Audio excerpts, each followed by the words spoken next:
Beyaz bayrak kalktı.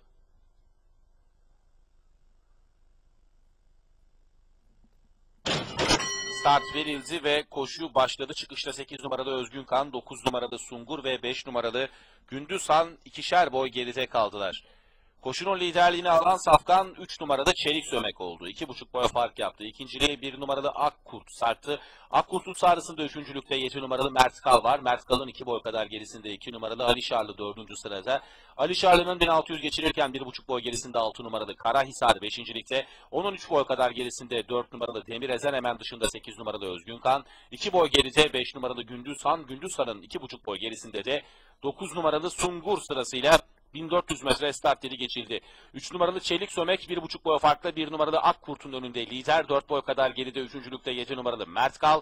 Mert Kal'ın 4 boy kadar gerisinde 4. dıştan yaptığı ataklarla 2 numaralı Ali Şarlı girdi. Hemen içinde 6 numaralı Karahisar 5. ligde. Karahisar'ın 2,5 boy gerisinde 8 numaralı Özgün Kan 6. sırada. Daha sonra 4 numaralı Demir Ezen, 5 numaralı Gündüzhan ve 9 numaralı Sungur sırasıyla 1000 metre start yeri geçildi.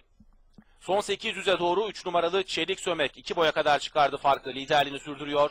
1 numaralı Akkurt takipçi. Akkurt'un 2 boy gerisinde 7 numaralı Mert Kal. Son 800 geçirirken Mert Kal'ın 2 boy gerisinde 6 numaralı Karahisar 4.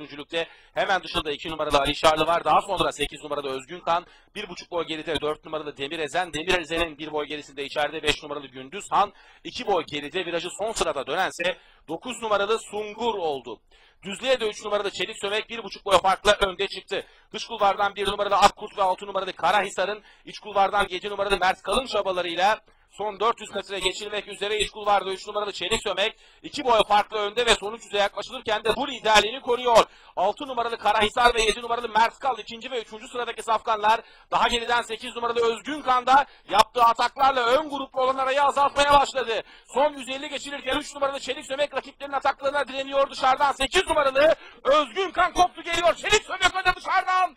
Özgün Kan geliyor. Çelik Sömek önde. Çelik Sömek kazanıyor. 8 numaralı Özgün Kan 2. 7 numaralı Mert Kal 3.